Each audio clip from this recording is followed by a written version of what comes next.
بسم اللہ الرحمن الرحیم۔ شروع اللہ کے نام سے جو بڑا مہربان نہایت رحم کرنے والا ہے۔ ہم نے سورہ علق پڑھی تھی، اس کے اندر اللہ تعالیٰ نے ایک سلسلہ شروع کیا۔ سورہ علق میں اللہ تعالیٰ نے کمال علمی کو بیان فرمایا کہ علم کیا چیز ہے، اور میں نے انسان کو علم سکھایا، اس انسان کو جس انسان کو میں نے ایک خون کے لوتھڑے سے پیدا کیا تھا، جمے ہوئے خون سے، اور اس انسان کو علم سکھایا قلم سے، اور وہ علم سکھایا جو وہ نہیں جانتا تھا۔ یہ کمال علمی کو بیان فرمایا۔ پھر سورہ قدر میں اللہ تعالیٰ نے کمال عملی کو بیان فرمایا کہ یہ لیلۃ القدر ہے، اس میں انسان اعمال صالحہ کرے گا، اپنے آپ کو جو ہے اللہ کے لیے پیش کرے گا، عبادات کرے گا جو کہ اعمال سے تعلق ہے جن کا، تو اس کو کیا حاصل ہوگا کہ پہلی امتوں کو ہزاروں سالوں تک جو عبادتیں کرنے کا ثواب ملا تھا، اس کو ایک رات میں عبادت کرنے کا ثواب ملے گا۔ یہ کمال عملی ہے کہ کسی عمل کا ثواب اتنا بڑھا دینا۔ اب چونکہ کمال علمی کو بیان فرمایا تھا، تو علم میں سب سے بہترین علم جو ہے وہ قرآن مقدس کا علم ہے، اور اس کے بعد احادیث مبارکہ، اس کے بعد احکام کا علم جس کو ہم فقہ علوم کہتے ہیں، مسائل کا علم، حلال و حرام کی جس سے تعین ہو سکے۔ تو جو شخص یہ سوچتا ہے کہ قرآن مقدس تک میں سیڑھی کے ذریعے نہیں بلکہ کود کر پہنچ جاؤں گا، تو وہ غلط گمان کرتا ہے، اور قرآن کریم تک پہنچنے کی سیڑھی ہے وہ ہے حدیث اور احکام کا علم، یعنی فقہا کرام نے جس علم کو جو ہے ہمارے سامنے پیش کیا ہے قرآن و حدیث کی نچوڑ سے، وہ علم جب تک حاصل نہیں ہو جاتا قرآن مقدس کو صحیح سے سمجھنا مشکل ہے۔ ہاں، قرآن مقدس کے بعض احکام یا بعض مضامین آسان ہے جن کو آسانی سے انسان سمجھ سکتا ہے، کوئی بھی جو ہے باشعور یا عقل مند انسان ان کو سمجھ سکتا ہے، مگر اس کی گہرائی کا علم اسی کو حاصل ہوگا جس نے احادیث اور علم فقہ میں تھوڑا بہت اپنا عبور حاصل کیا ہوگا۔ بہرحال اللہ تعالیٰ نے قرآن مقدس کے حوالے سے اس صورت میں فرمایا، اور اخیر میں ماننے والے اور نہ ماننے والوں کا انجام بتایا، نیکوکاروں اور بدکاروں کا انجام بتایا کہ انسان کو جیسے کہ سورہ 3 میں فرمایا تھا ثم رددناہ اسفل سافلین، کہ جو شخص اللہ تعالیٰ کے احکام سے، قرآن مقدس کی تعلیمات سے، عبادات سے روگردانی کرتا ہے، اس کو ہم لوٹا دیتے ہیں نچلوں سے نچلوں سے، یعنی کہ حد درجے اس کو نیچے گرا دیتے ہیں۔ مگر جو شخص کیا کرتا ہے، اعمال صالحہ کرتا ہے، اس کے لیے ہم نہ ختم ہونے والا اجر تیار کر دیتے ہیں، اس کے لیے اس کو حاصل ہو جاتا ہے۔ بسم اللہ الرحمن الرحیم۔ لم يكن الذين كفروا من اهل الكتاب والمشركين منفكين حتى تأتيهم البينة۔ لم يكن الذين، نہیں تھے وہ لوگ جنہوں نے کفروا، کفر کیا، انکار کیا، من اہل الکتاب، اہل کتاب میں سے، والمشرکین، اور مشرکین میں سے، منفکین، وہ کیا تھے؟ نہیں تھے، جیسا کہ فرمایا کہ نہیں تھے وہ لوگ، کیا نہیں تھے؟ اس کو یہاں فرمایا منفکین، رکنے والے کفر سے، حتی تأتیہم البینہ، یہاں تک کہ آئے ان کے پاس واضح دلیل۔ کیا فرمایا کہ اہل کتاب اور مشرکین میں سے جو لوگ تھے وہ بالکل ہرگز نہیں رکنے والے تھے، کس سے؟ کفر سے، بدعمالی سے، کہ وہ اس قدر کفر میں اور اس قدر نافرمانیوں میں، اللہ تعالیٰ کے احکام سے روگردانی میں، بے پرواہی اور لاپرواہی میں اس قدر پڑ گئے تھے کہ وہ رکنے والے نہیں تھے، یہاں تک کہ ان کے پاس ایک واضح دلیل آ جاتی، ایک مضبوط دلیل آ جاتی۔ یہ کس کا ذکر ہوا؟ اہل کتاب یعنی یہود و نصارہ، جو ابراہیم علیہ السلام اور حضرت موسیٰ علیہ السلام عیسیٰ علیہ السلام کے دین پر عمل پیرا تھے نبی علیہ السلام کے آنے سے پہلے، یا پھر مشرکین جو مطلق مشرکین تھے، کفار جو بتوں کو پوجنے والے تھے، تو وہ بالکل اپنے دین سے پھرنے والے نہیں تھے، یا وہ اپنے اس بدعملی سے کفر و شرک سے پھرنے والے نہیں تھے، یہاں تک کہ ان کو کیا آ جاتا، ایک مضبوط دلیل ان کے پاس آ جاتی، اور اس کا ذکر فرمایا وہ مضبوط دلیل کیا ہے؟ رسول من اللہ یتلو صحفا مطہرہ فیہا کتب قیمہ، یعنی ایک رسول اللہ تعالیٰ کی طرف سے وہ پڑھے صحیفے پاکیزہ، ان صحیفوں میں احکام ہوں درست اور معتدل، درست معتدل، کیا کہ وہ واضح دلیل، اور وہ واضح مضبوط دلیل کیا ہے کہ وہ ہے ایک خاص رسول آتا اور ان کے سامنے تلاوت کرتا کس چیز کی؟ پاکیزہ صحیفوں کی، اور ان صحیفوں میں فیہا ان میں کتب قیمہ کتابوں سے مراد احکامات ہوتے، کیا؟ قیمہ، درست اور معتدل، مضبوط، سیدھے، سٹیک، یعنی کہ جن کے اوپر عمل کرنا اور عقل کے اعتبار سے اور شعور کے اعتبار سے اور انسان کے قلب کے رجحان کے اعتبار سے بالکل آسان ہوتا، کہ وہ کیونکہ نبی علیہ السلام کو اخیر میں لایا گیا جب امت حد درجے گمراہی میں پہنچ چکی تھی، یہ ایسی گمراہی میں پہنچ چکے تھے کہ یہ کسی کا خون راستے میں پڑا ہوا دیکھتے تو چاٹ لیتے، گمان کرتے کہ میرے دشمن کا ہوگا، اگر کسی کا اونٹ یا کسی کے جانور چوپائے کسی کے باری سے پہلے پانی پی لیتے، حالانکہ وہ بے شعور ہیں، ان کو عقل نہیں ہے، ان کو نہیں پتہ ہے کہ ہم نے ان سے بعد میں پانی پینا ہے، چوپائی فلاں کے جو ملکیت ہے اس سے پہلے ہم نے پانی نہیں پینا ہے، مگر وہ پی لیتے تو سالوں تک نسلوں تک اس کو کیا کرتے، لڑائیوں کو جاری رکھتے، ایک نسل ختم ہونے والی ہوتی، آخر کا بھٹکا ان کو کہہ دیتا کہ ان لوگوں سے ہمارا پھڈا ہے، ان کو برقرار رکھنا ہے، یہ قتل غارت گیری سب کچھ برقرار رکھنا ہے، یہاں تک کہ وہ انسانوں میں سے جو ہے مؤنث ذات کو یعنی عورت کو اس قدر وہ غلیظ ترین سمجھ رہے تھے، اس قدر وہ بیکار سمجھ رہے تھے، حقیر سمجھ رہے تھے کہ کسی کے گھر میں کوئی بیٹی پیدا ہوتی اس کو قتل کرنے کے لیے وہ حتی الامکان کوشش کرتے، اس کو موٹیویٹ کرتے کہ تم نے یہ بہت بڑے بغیرت ہو، تمہارے گھر میں یہ پیدا ہوگی یہ بچی، یہ کیا کر رہے ہو، اس کو قتل نہیں کرتے، اس قدر۔ تو اللہ تعالیٰ فرماتے ہیں یہ اس قدر گمراہی میں تھے کہ یہ نہیں پھرنے والے تھے مگر ان کے پاس ایک واضح دلیل آتی، اور وہ واضح دلیل کیا آتی کہ ایک رسول آتا اور وہ اپنے ساتھ ایسے اوراق اور ایسے احکامات لاتا جو سیدھے اور سادے ہوتے اور وہ پاکیزہ احکام ہوتے، یہ تب کیا کر سکتے تھے، مان سکتے تھے۔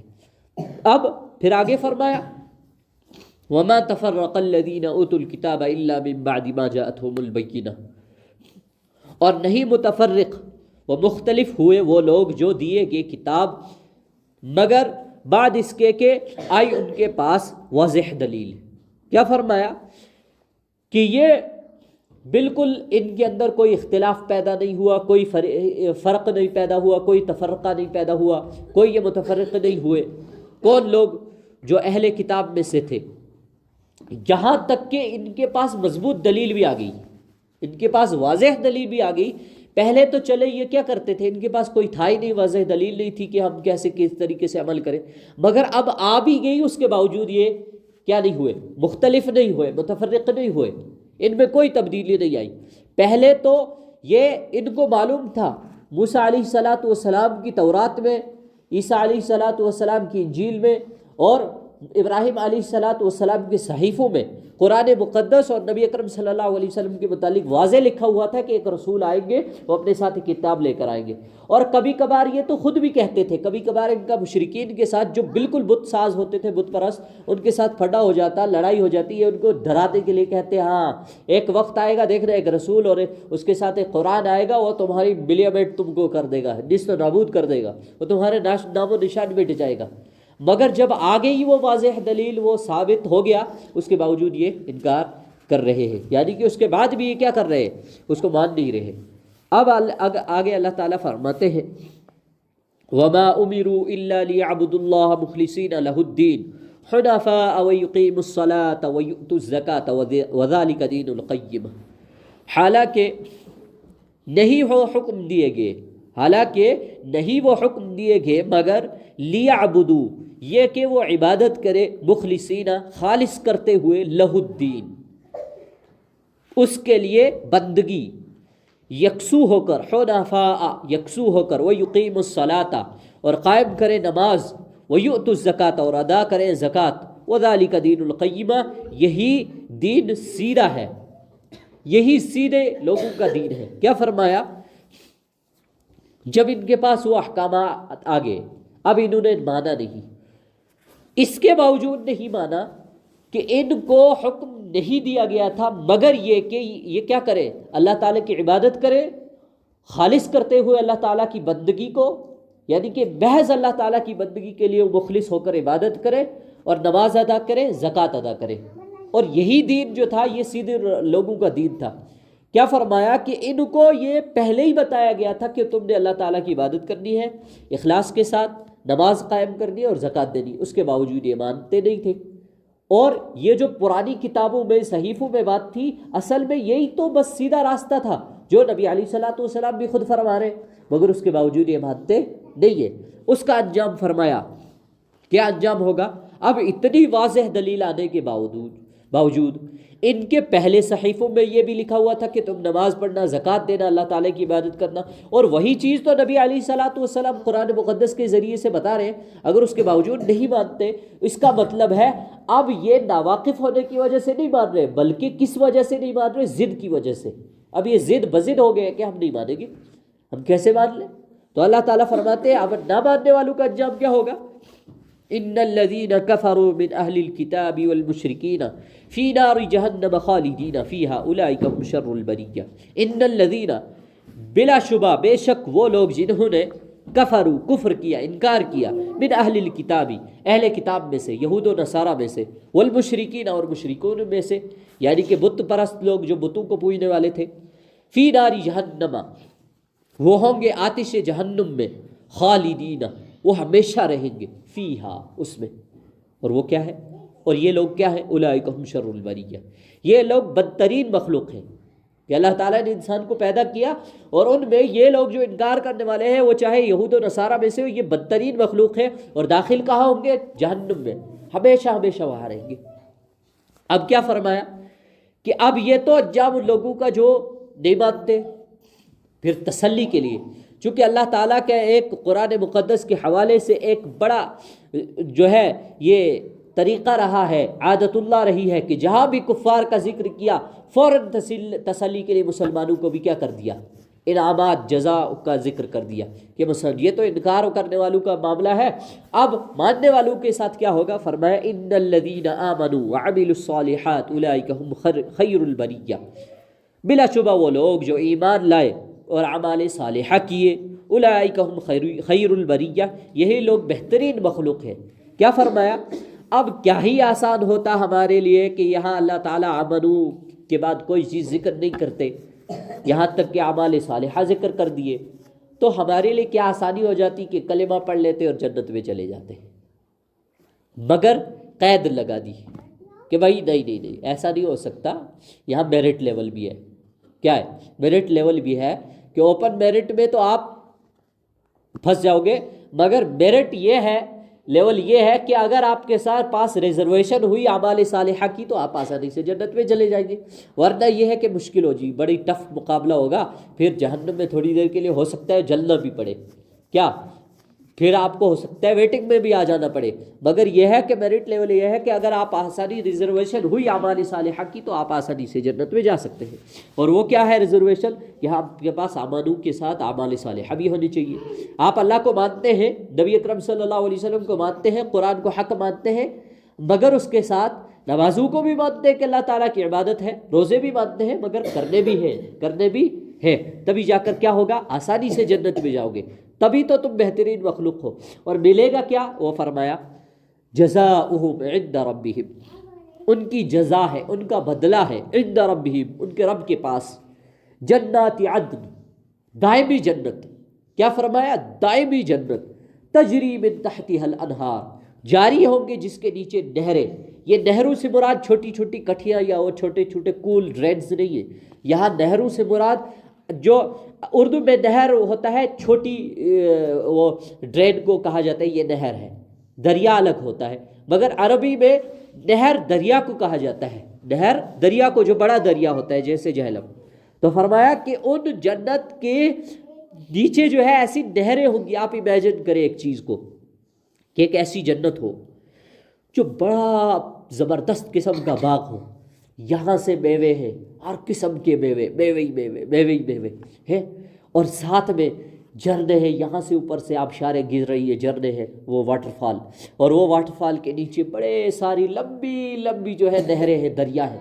اور وہ ایسے دریا نہیں ہے کہ آپ آس پاس کھڑے دور سے ایسے کر رہے ہیں کہ اس کے اگر قریب بھی گئے تو کہاں سیدھا پاکستان چناری پہنچ جائیں گے مظفر آباد. نہیں بلکہ ایسا دریا کہ بالکل معتدل ایسا بہہ رہا ہو کہ آپ اس میں ڈوب بھی جائے تب بھی بہیں گے تو مزے ہی لیں گے بس. اور ایسا دریا کہ اس کے پاس سے آرام سے کیا آ رہی ہے کہ بہت ٹھنڈی ٹھنڈی ہوائیں چل رہی ہے اور ادھر جو اس کے آس پاس پیڑ پودے ہیں درخت ہیں پھل فروٹ ہیں ان کی خوشبوئیں آ رہی ہے. اور اگر آپ میں سے کوئی جوان ہے بالغ ہو چکا ہے تو وہ یہ بھی گمان کر لے کہ روحیں ہیں وہاں حوریں ہیں. آہا ایسی حوریں کہ جن کا ذکر اللہ تعالیٰ قرآن مقدس میں فرماتے. امیجن کریں وہ جنت کے باغ جس کو حاصل ہو جائے اور اس کے اندر ایک آدمی. ہم میں سے یہ نہیں کہ ہمارا باپ جو کہے گا تو وہی ہم سے لاگو ہوگا.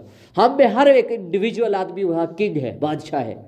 باپ کی تو الگ جنت ہے ماں کی الگ جنت ہے بڑے بھائی کی الگ جنت ہے چھوٹی بہن کی الگ جنت ہے کہ ہر ایک آدمی چھوٹا ہو یا بڑا ہو گھر کا الگ مالک ہے کنگ ہے. وہ کیا کر رہا ہے بیٹھا ہوا ہے ادھر سے فرشتے اس کے آس پاس ہیں چھوٹے چھوٹے معصوم ایسے نوجوان لڑکے جو اس کے لیے جو ہے پلیٹوں میں لے کر آ رہے ہیں فروٹ پھل جس کو ہم نے سورہ واقعہ میں جس نے سورہ واقعہ پڑھی ہوگی اس کو پتہ چلا ہوگا یطوف علیہم ولدان مخلدون کہ ایسے چھوٹے چھوٹے نوجوان لڑکے ان کے پاس لے کر آ رہے ہیں تشتریاں کہ ان پلیٹوں میں بھونا ہوا گوشت ہے میوے ہیں سب چیزیں کہ انسان تکیے پر لیٹا ہوا ہے. متکئین علی فرش بطائنها من استبرق وجنى الجنتین دان. کیا کہ اس کے اوپر لیٹا ہوا ہے تختوں کے اوپر وہ اوپر ایسے تخت اٹھے ہوئے ہیں ہے نا ان کے اوپر لیٹا ہوا ہے اور ادھر سے درختوں کے سائے درختوں کی ٹہنیاں جھکی ہوئی ہیں.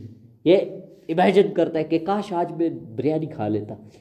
یہ لڑکا ایک لے کے آ رہا ہے یہ لائیے جی کھائیے اور کھائے جا رہا ہے اور یہ نہیں کہ پہلے لقمے پر جو ٹیسٹ تھا اگلے لقمے پر کم ہوتا لاسٹ لقمے پر یہ پتہ چلا کہ پتہ ہی کھا کے آ رہا ہوں. یہ نہیں فرمایا کہ ہر لقمے کے اندر دگنا ٹیسٹ جیسے کھائے گا دگنا ٹیسٹ جیسے کھائے گا دگنا ٹیسٹ.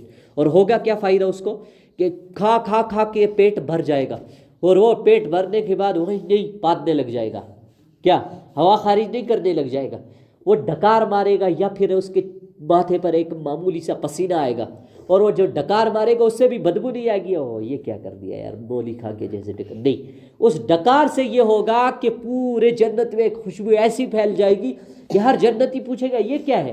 اور کوئی پھر فرشتے بتائیں گے اس کو ان کو بتانے والے بتائیں گے کہ اصل میں یہ اوپر درجے والا جو جنتی ہے جو آپ سے سینئر جس نے اعمال زیادہ کیے تھے اس نے ڈکار مارا ہے اس کی خوشبو ہے کہ وہ ڈکار بھی نعمت ہوگی. تو بتائیں یہ کس کو حاصل ہوگا جو ایمان کے ساتھ اعمال صالحہ بھی کرے گا. ہمیں کلمہ پڑھنا ہے لا الہ الا اللہ محمد رسول اللہ صلی اللہ علیہ وسلم اور اسی کے اوپر ہمارا خاتمہ ہونا چاہیے. مراد یہ کہ آخری وقت تک ہم یہ نہ سوچیں کہ ارے اللہ ایگزسٹ کرتا ہے کہ نہیں کرتا ہے یا پھر یہ کہیں کہ او جی نعوذ باللہ رسول صلی اللہ علیہ وسلم تو ہے ہی نہیں یا پھر ہے تو ان کے کیا طریقوں میں سچی میں کامیابی ہے یا فضول ہے بیکار میں یہ جو ہے ہمیں یہ بیکار میں سنتیں دی گئی داڑھی ٹوپی یہ وہ نہیں بلکہ وہ اللہ کو بھی مانتا ہو کہ اللہ ہی ایک ہے جو مجھے میرا خالق ہے مالک ہے پالنے والا ہے پیدا کرنے والا ہے مارنے والا ہے شفا بیماری وہی دینے والا ہے سب کچھ. اور آخر وقت میں وہ کم سے کم نبی اکرم صلی اللہ علیہ وسلم سے اس قدر محبت رکھتا ہو کہ آپ کی سنتوں کو اس نے اپنایا ہو یا نہ ہو وہ الگ بات ہے مگر کم سے کم اس نے ان کا مذاق نہ اڑایا ہو تو وہ کہاں جائے گا جنت میں. اور جنت میں پھر اگر اس نے اعمال صالحہ بھی کیے ہوں گے تو پھر وہ ایک دم سے نان سٹاپ جنت میں چلا جائے گا بغیر حساب کتاب کے. اور وہ جنت کیسی ہوگی اس کا ذکر فرمایا کہ وہ ہمیشہ ہمیشہ کی جنت ہوگی جس کے نیچے نہریں جاری ہوگی. اب جنت تو ہمیشہ ہے کیا ہم وہاں رہیں گے ہمیشہ سوال پیدا ہوتا ہے جنت تو ہمیشہ کے لیے ہے، تو ہم کتنے دن وہاں رہیں گے؟ اللہ تعالیٰ فرماتے خالدین، ہمیشہ ہمیشہ۔ جہنم والوں کے لیے بھی کہا خالدین فیہا، اس میں ہمیشہ ہمیشہ رہیں گے، مگر یہاں اضافی طور پر فرما دیا خالدین فیہا ابدا، کہ صرف ہمیشہ ہمیشہ نہیں رہو گے، ابدن ابدا رہو گے، ابدی طور پر ابد تک رہو گے۔ یعنی ابد کیا ہے؟ نہ ختم ہونے والی مدت عمر۔ اب ایک جگہ ذکر آیا حدیث میں کہ اگر اس دنیا کو، آسمان سے نیچے زمین کو پر، اس کو رائی کے، سرسوں کے دانوں سے بھر دیا جائے، 1000 سال کے بعد ایک پرندہ آئے، اٹھائے کسی دوسری جگہ پھینکتا رہے، کہا کہ یہ پورا زمین کا اور آسمان کے درمیان کا جو فاصلہ ہے نا، ڈسٹینس ہے، اور جو اس کی وڈتھ ہے، جو اس کی جو ہے لمبائی چوڑائی ہے، اس کے اندر جو سرسوں کے دانے ہیں وہ ختم ہو سکتے ہیں، یہاں تک کہ ہر روز نہیں، 1 منٹ کی بات نہیں، 1000 سال کے بعد اٹھا رہا ہے پرندہ، یہ ختم ہو سکتے ہیں، مگر جنت کی زندگی ختم نہیں ہو سکتی۔ یہی کافی تھا کہ اگر یہی کہہ دیتے کہ اتنی مدت رہنا ہے، پھر یہ کتنی مدت ہے کہ ایک آدمی مٹھی اٹھائے نا سرسوں کی، آپ کبھی کوشش کرنا کہ ایک چمچ یا ایک مٹھی اگر کسی طریقے سے سرسوں کی میسر ہو جائے، آپ اس کو کوشش کرنا 10-15 منٹ کا ایک اندازہ لگانا، گنتے رہنا کتنے وہ لاکھوں دانے اس میں آ جائیں گے۔ پھر امیجن کرنا کہ اس ایک دانے کے اوپر 1000 سال لگائے جائیں، دوسرے دانے کے اوپر 2000 سال لگائے جائیں، لگا کہ یہ کتنی مدت بنتی ہے۔ اور پھر یہ مٹھی بھر دانے ہیں، حالانکہ یہاں مٹھی بھر دانوں کا نہیں کہا گیا، پورے اس ڈسٹینس کو، خلا کو بھرا جائے، ٹھیک ہے، اس کے بعد بھی ختم ہونے کی عمر نہیں ہے، بلکہ اس سے زیادہ ہے، نہ ختم ہونے والی مدت۔ فرمایا کہ اللہ تعالیٰ صرف وہاں جا کر ان کو یہی نہیں کہ جنت میں آدمی چلا گیا وہاں نعمتوں میں ہے، کہ سب سے بڑی نعمت حدیث سے ثابت ہوتا ہے کہ انسان کے لیے، جنتی کے لیے یہ ہوگی کہ وہاں اللہ تعالیٰ فرمائیں گے اے جنتیوں کیا تم راضی ہو؟ جنت والے کہیں گے یا اللہ ہم راضی ہیں، اب اور کیا ہی مل سکتا ہے ہمیں، آپ نے جنت دے دی، اب ہمیں اور کچھ نہیں چاہیے۔ تو جنتیوں سے پھر اللہ تعالیٰ پوچھیں گے بس یہی راضی ہو گئے؟ تو جنتی کہیں گے یا اللہ ایک نعمت تو رہ گئی، سب کچھ مل گیا، جنت تو مل گئی، پر اب تو بھی اپنا دیدار جلوہ دکھا دے اگر، تو یہ بھی ہمارے لیے دگنی ہو جائے، اس جنت میں جو ہے اس کا دوبالا ہو جائے مزہ ہی۔ تو اللہ تعالیٰ فرماتے ہیں میں تم سے راضی ہو گیا، کر لو جلوہ میرا، کر لو دیدار میرا، دیکھ لو مجھے۔ کہ جنتیوں کے لیے خوشی کا ٹھکانہ ہی نہیں ہوگا کہ جب اللہ تعالیٰ رضا کے اوپر ایک اور رضامندی دے دے کہ اللہ تعالیٰ اپنا دیدار بھی نصیب کر دے۔ تو اللہ تعالیٰ فرماتے ہیں رضی اللہ عنہم ورضوا عنہ، کہ اللہ تعالیٰ صرف جنت میں نہیں ان کو داخل کرے گا، کیا اللہ راضی ہوا ان سے، اللہ راضی ہوگا ان سے، ورضوا عنہ، اور وہ بھی راضی ہو جائے گی کس سے؟ اللہ تعالیٰ سے۔ اور یہ کون لوگ ہیں؟ ذالک لمن خشی ربہ، یہ جزا اس شخص کے لیے جو ڈر گیا اپنے رب سے۔ ڈرنا کیا ہوتا ہے؟ ایک ڈر ہوتا ہے میں نے ڈنڈا اٹھایا ہوا ہے، میں رئیس کو بول رہا ہوں آج تیری حساب تجھ سے اچھے سے لیا جائے گا، رئیس ڈر گیا ہے، رئیس ڈر گیا، اور ڈرنے کی وجہ سے اب یہ میری خدمت میں لگا ہوا ہے، میں بول رہا ہوں کپڑے دو یہ دو رہا ہے، میں بول رہا ہوں میرے لیے کھانا لا یہ لا رہا ہے۔ یہ ڈر نہیں ہے، یہ ڈر منافقت ہے، یہ ڈر منافقت ہے۔ جب اس کو ڈنڈا دور ہو جائے گا یا میں بوڑھا ہو جاؤں گا، یہ بولے گا اور تو مزہ دس بوجھ تو ڈرامے کردہ سے، یا پھر میں اعتکاف میں بیٹھ گیا ہوں اب یہ خدمت نہیں کرتا، اب یہ نظر ہی نہیں آتا، یہ سوچتا ہے آپ کا یہ تھوڑی بار ادھر سے باہر آئے گا میرے لیے مجھے بلانے کے لیے، کہاں میں گھوم رہا ہوں، ادھر نہیں ہوں تو ادھر چلا جاؤں گا پار شہباز کے پاس ہے۔ تو یہ ڈرنا منافقت ہے، اللہ تعالیٰ سے اس طریقے سے نہیں ڈرا جاتا، بلکہ ڈر یہ کہ محبت کا ڈر، کہ رئیس سوچے یہ میرا استاد ہے، اس کی خدمت کرنا میرے اوپر کیا ہے؟ فرض ہے، اگر میں نہیں کروں گا تو یہ ناراض ہو جائے گا، مجھے مارے یا نہ مارے وہ الگ بات ہے، مگر اس کی ناراضگی میں نہیں برداشت کر سکتا، یہ ہے ہی نہیں کہ میں اس کی ناراضگی برداشت کروں۔ یہ عاشق و معشوق والی ڈر ہوتا ہے، یہ عاشق و معشوق والا ڈر ہوتا ہے، پولیس اور کرمنل والا ڈر نہیں، بلکہ عاشق و معشوق والا ڈر، کہ انسان ڈر رہا ہوتا ہے، بیوی سے ڈرتا ہے انسان اس وجہ سے نہیں کہ بیوی سے اس کو کوٹ لے گی، بیچاری عورت ہے، ایک تھپڑ مارو بیچاری گر گئی مر جائے گی ہے، مگر وہ ڈرتا ہے کہ یہ بیچاری اتنی میرے ساتھ قدر کرتی ہے، میری خدمت کرتی ہے، اگر مجھے تھوڑا ڈرنا بھی پڑ جائے یار تو کیا ہے، اتنی محبت کرتی ہے مجھ سے، اگر یہ چھوٹ گئی میرے کپڑے کون دھوئے گا بھائی، میرے بچوں کو کون دیکھے گا، تو اس لیے یہ عاشق و معشوق والی ڈر کا یہاں بتایا گیا، پولیس کرمنل والا ڈر نہیں، کہ بتایا کہ پولیس ختم ہو گئی اب یہ آزاد ہے، اب لوٹوں گا پورا ٹھیک ٹھاک کر کے، یہ کافروں میں یہ ڈر ہوا کرتا ہے، یہود و نصارہ میں۔ مسلمانوں کا ڈر، نبی اکرم صلی اللہ علیہ وسلم کی امت کا ڈر یہ ہونا چاہیے کہ اللہ تعالیٰ کی عذاب سے نہ ڈرے، بلکہ ڈرے اس چیز سے کہ جو مجھے اللہ پال رہا ہے، جس اللہ نے مجھے اتنی، آپ خود اندازہ لگائیں، اگر آپ میں سے کوئی آدمی اندھا ہو جائے، یہاں سے باہر نکلا اچانک گرنے کے بعد اندھا ہو گیا، وہ ایسے مل رہا ہے آنکھوں کو، کبھی رات کے اندھیرے میں جاگنا نا، لائٹ پوری بند کرنا، کلوز کر کے بالکل بند کرنا، لائٹ شائٹ کو کہیں دور پھینک دینا، اس کے بعد امیجن کرنا کہ میں اس میں چلوں پھروں، اور وٹامن زیڈ یا وٹامن اے جو ہوتا ہے وہ بھی آپ کا صحیح نہ ہو، پھر آپ امیجن کرنا کہ اندھو کی کیا حالت ہوگی۔ تو اس اللہ نے ہمیں آنکھیں دے دی، اس کے اندر ہر دن کوئی نعمان تجھے کوئی ایسی دوائی ملی ہے جو ہر دن تجھے ڈالنی، اگر نہیں ڈالے گا تو کل، چلو بیمار ہونے کی بات الگ ہے، ایسے ہی کوئی دوائی تو نہیں ہے نا، اللہ تعالیٰ ایسی دے رہے ہیں نا تجھے چلنے کی طاقت، دیکھنے کی طاقت، سننے کی طاقت، تو اس اللہ سے کم اتنا تو انسان کو خوف ہونا چاہیے کہ اتنا رحیم شفیق میرا رب ہے، کریم میرا رب ہے جو مجھے دے رہا ہے، اگر میں اس کی نافرمانی کروں پھر وہ روٹھ جائے تو پھر کیا فائدہ۔ فرمایا کہ یہ سب جو جنت ملے گی اور جنت کی نعمتیں ملے گی، کن کو ملے گی؟ ذالک لمن خشی ربہ، یہ جزا اس کو ملے گی جو اللہ تعالیٰ سے ڈرتا ہوگا۔ اللہ تعالیٰ مل کی توفیق عطا فرمائے۔ وآخر دعوانا الحمد للہ رب العالمین وما توفیقی الا باللہ۔